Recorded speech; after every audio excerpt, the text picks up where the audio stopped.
মানুষকে কষ্ট দিবেন না, কারো দুঃখের কারণ হয়ে দাঁড়াবেন না, কাউকে এমন ভাবে কষ্টে ফেলবেন না তাকে তার পরিবার থেকে দূরে রাখবেন না, কাউকে এলাকা থেকে বাহির করে দেওয়ার ষড়যন্ত্রে নিজেকে সামিল করবেন না, নইলে মরার সময় কুত্তার মতো আপনি মরবেন। অন্যায় ভাবে নিরপরাধী মানুষকে অপরাধী লকব লাগিয়ে নিরপরাধ মানুষকে হত্যা করার নজির এখনো দুনিয়ার বহু জায়গায় আছে।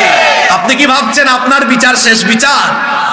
আরে চূড়ান্ত একটা বিচার তো আছে, সেই বিচার দিনের বিচারের মালিক যিনি তিনি কি? রহমানের বান্দা তারা অন্যায় ভাবে মানুষকে হত্যা করে না, যারা অন্যায় ভাবে নিরপরাধ মানুষকে অপরাধী বানিয়ে মেরে ফেলা, এটা ইসলামের দৃষ্টিতে জঘন্যতম গুনাহ। ইসলামে একজন মানুষের জীবনের মর্যাদা কত বেশি শুনেন।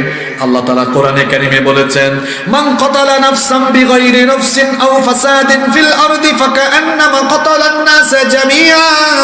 যে ব্যক্তি অন্যায়ভাবে একজন মানুষ হত্যা করলো, সে যেন সারা দুনিয়ার সকল মানুষকে হত্যা করার সমান গুনাহ করলো। ওয়ামান আহইয়াহা ফাকান্নামা আহইয়ান নাস জামিআ। যে একজন মানুষের জীবন বাঁচালো, সে যেন সারা দুনিয়ার মানুষের জীবন বাঁচিয়ে দিল। সুবহানাল্লাহ। অন্যায় ভাবে নিরপরাধ মানুষকে অপরাধী বানিয়ে হত্যা করে ফেলা একটা খুনের সমান নয়। এটা হলো দুনিয়ার সারা মানুষকে খুন করা, গোটা দুনিয়ার মানুষকে খুন করার সমতুল্য গুনাহ। অন্যায় ভাবে নিরপরাধীকে অপরাধী বানিয়ে মানুষ অন্যায় ভাবে নিরপরাধীকে অপরাধী বানিয়ে মেরে ফেলার নজির এখন পৃথিবীতে নাই। ঘুমায় গেছেন নাকি আপনি? কথা কি মাথার ভিতরে যায় না উপর দিয়ে চলে যায়? সেই দিন বিচার হবে দুই পদ্ধতিতে। জুড়ে বলেন কয় পদ্ধতিতে? আল্লাহর নবী বলেছেন, আউয়ালু মা ইউহাসাবু আলাইহিল আবদু আস-সালাহ। প্রথমে আল্লাহ তার নিজের হকের বিচার করবেন, হাক্কুল্লাহ, আল্লাহর হকের বিচার করবেন। আল্লাহ তার হকের বিচার আরম্ভ করবেন নামাজ দিয়ে। কিয়ামতের দিন সর্বপ্রথম বিচার হবে কিসের ব্যাপারে? আরো জোরে বলেন। আল্লাহর হকের বিচার আরম্ভ হবে নামাজ দিয়ে। আল্লাহর হকের বিচারের প্রক্রিয়াগুলো যখন শেষ হবে, দুই নাম্বার পর্যায়ে শুরু হবে হাক্কুল ইবাদ। বান্দার হকের ব্যাপারে যখন বিচার আরম্ভ হবে, আল্লাহর নবী বলেছেন, ইন্না আউয়ালা মা ইউকদা বাইনান নাসি ফিদ দিমা। যখন বান্দার হক, মানুষের হকের বিচার আরম্ভ হবে, অন্যায়ভাবে যারা রক্তপাত ঘটিয়েছে, অন্যায়ভাবে যারা মানুষ খুন করেছে, সবার আগে তার বিচার হবে। বীর বাহাদুর সাহেব কত মানুষের রক্ত ঝরিয়েছেন হিসাব আছে। কত মানুষকে আপনি কষ্ট দিয়েছেন, এলাকায় থাকতে দেন নাই, বাড়ি ঘরে থাকতে দেন নাই, চূড়ান্ত হিসাব নিকাশ কিয়ামতের মাঠে হবে। কত নিরপরাধীকে অপরাধী বানিয়ে তার পরিবার থেকে বছরের পর বছর তাকে দূরে রেখেছেন, কড়াই গন্ডায় কিয়ামতে হিসাব হবে। কত ভালো মানুষকে অপরাধী বানিয়ে দুনিয়া থেকে নির্মম ভাবে মেরে ফেলেছেন, সেগুলোর বিচারও সেদিন হবে। বাকি থাকবে না কোনো কিছু, সব বিচার হবে। দুই কায়দায় বিচার হবে, হাক্কুল্লাহ, হাক্কুল ইবাদ। আল্লাহর হক, বান্দার হক। আল্লাহর হকের বিচার আরম্ভ হবে কি দিয়ে? জোরে বলেন। বান্দার হকের বিচার আরম্ভ হবে কি দিয়ে? নামাজ না? নামাজ কি আল্লাহর হক না বান্দার হক?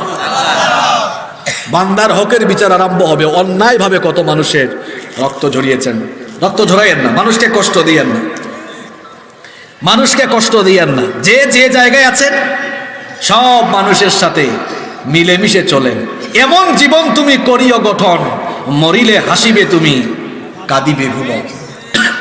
এমন জীবন বানায়েন না আপনি মারা যাওয়ার পরে মানুষ কি এর ইন্নালিল্লাহ, উল্টা আলহামদুলিল্লাহ পড়বে।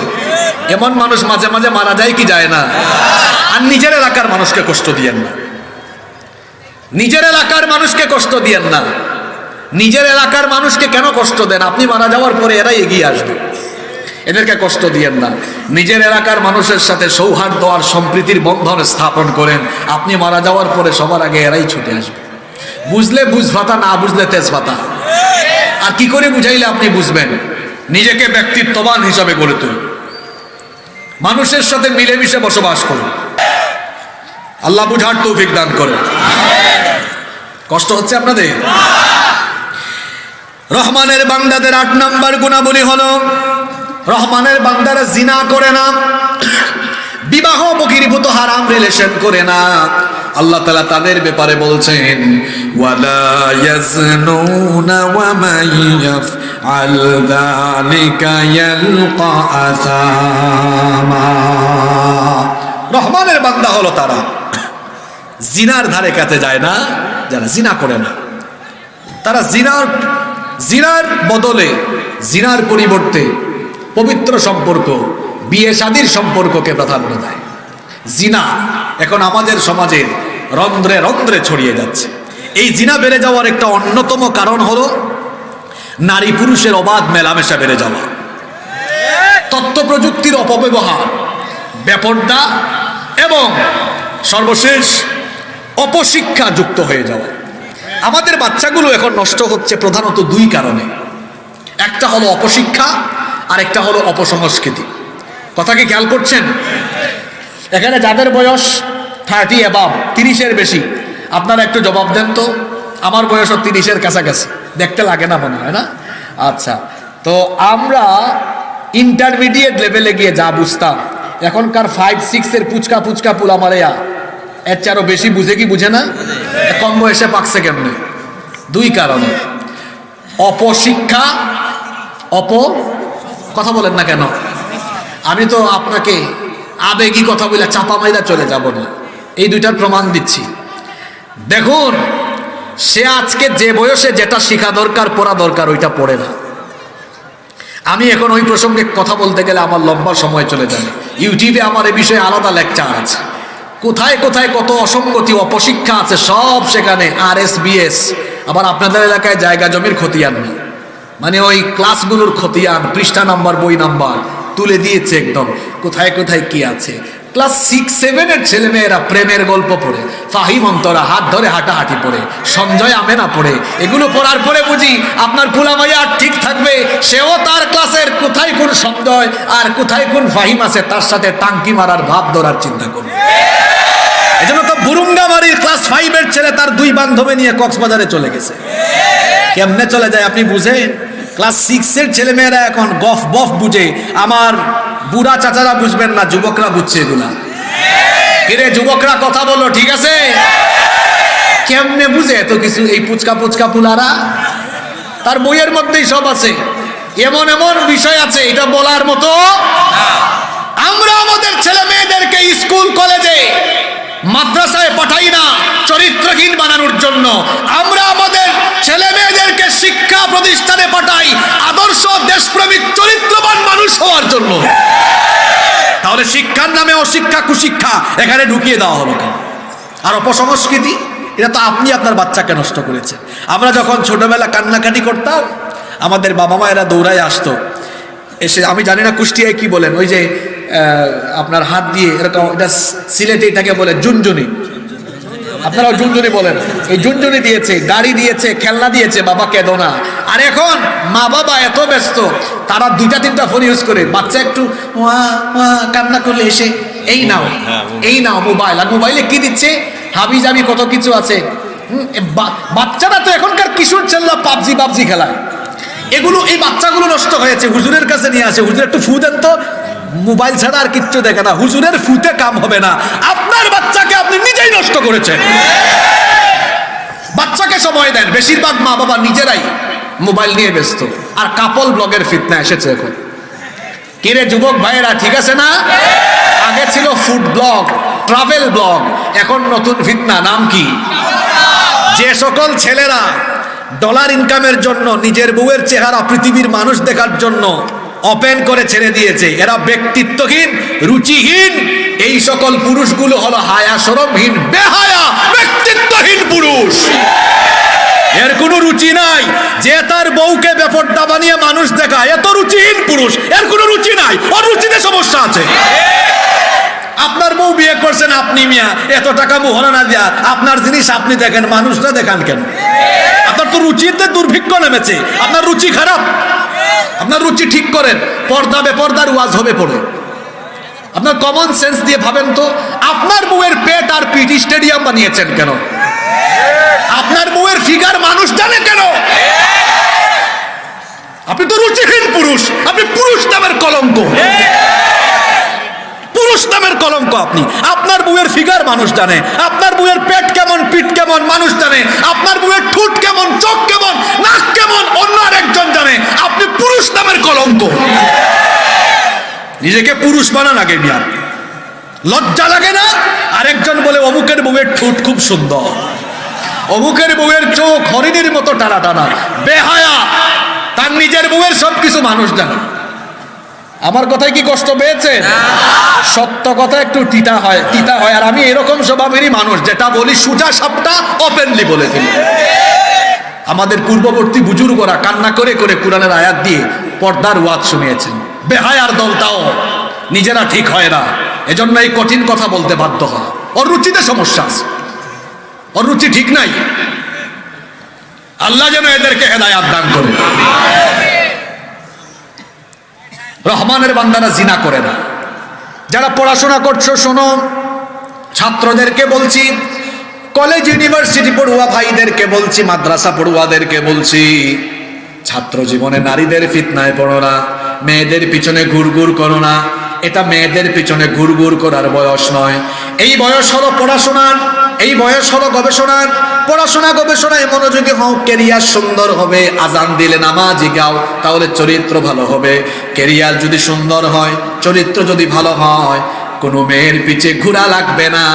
কুষ্টিয়ার সুন্দরী সুন্দরী মেয়ের বাপ তোমার মতো চরিত্রবান এবং প্রতিষ্ঠিত ছেলের কাছে মেয়ে বিয়ে দেওয়ার জন্য সুন্দরী সুন্দরী মেয়ের বাপরা তোমার পেছনে ঘুরঘুর আরম্ভ করবে।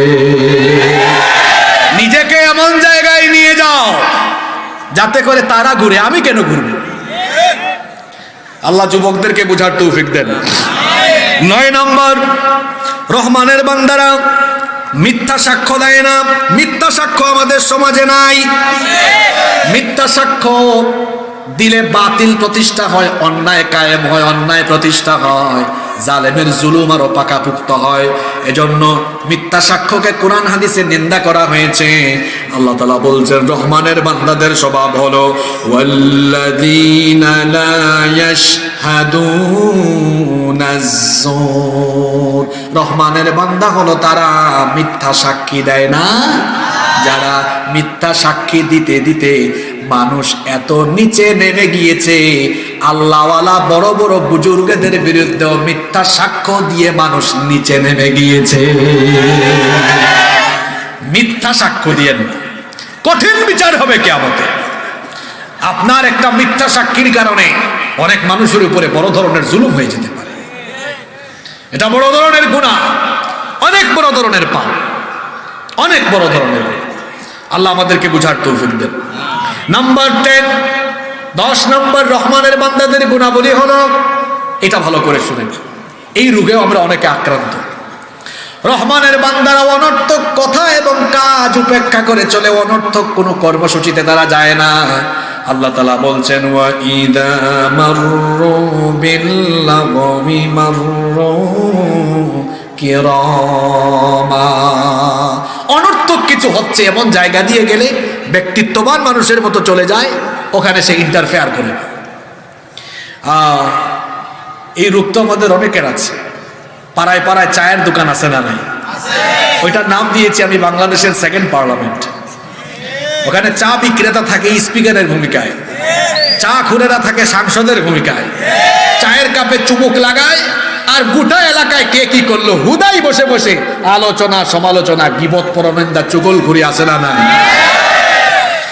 এই সকল কাজে নিজেকে জড়িয়ে ফেলা এটা ব্যক্তিত্ববান মুমিনের স্বভাব নয়। আল্লাহ কোরআনে বলেছেন একজন ব্যক্তিত্ববান মুমিন সে এমন হবে, একটা রাস্তা দিয়ে হেঁটে যাচ্ছে, দেখতেছে নাচ গান কনসার্ট হচ্ছে, চলে যাবে, উপেক্ষা করবে, অ্যাভয়েড করবে, রিজেক্ট করবে এগুলোকে।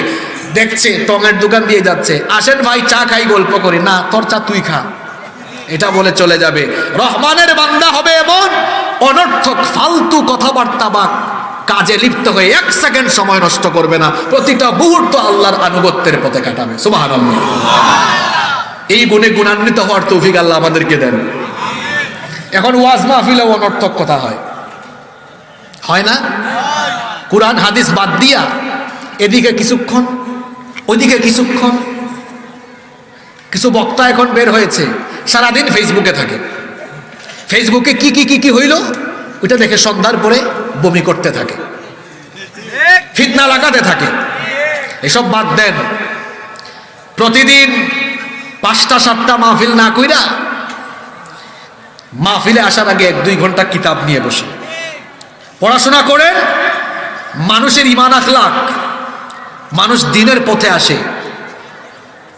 মানুষের মধ্যে ঐক্য তৈরি হয়, ভালোবাসা তৈরি হয়, বিশৃঙ্খলা কমে, সৌহার্দ্য সম্প্রীতি বাড়ে। এমন কথা মানুষকে শুনিয়ে যান। লক্ষ লক্ষ টাকা খরচ করে মানুষেরা কষ্ট করে যে আয়োজন করে, এই আয়োজনের তখন সফলতা আসবে, সার্থকতা আসবে। আবার কেউ কেউ মাহফিলে উঠে এটাকে একদম পল্টনের মাঠ বানায় ফেলে, এটাও করতে যাইয়েন না। হ্যাঁ, যতটুকু সত্য কথা কুরআন সুন্নাহর রেফারেন্স দিয়ে সুন্দর ভাষা দালিলিক ভাবে উপস্থাপন করবে, কিন্তু বলতে গিয়ে আক্রমণাত্মক উগ্রতা যেন আপনার নিজের মধ্যে পরিলক্ষিত না হয়। সত্য কথা সুন্দরভাবে বলেন, দেখবেন এই সত্য কথাটা কারো গায়ে পড়লেও সে তখন অন্তরের মধ্যে কথাটা দাগ কাটবে, তখন সে হয়তো ওখান থেকে সংশোধন হয়ে যেতে পারে।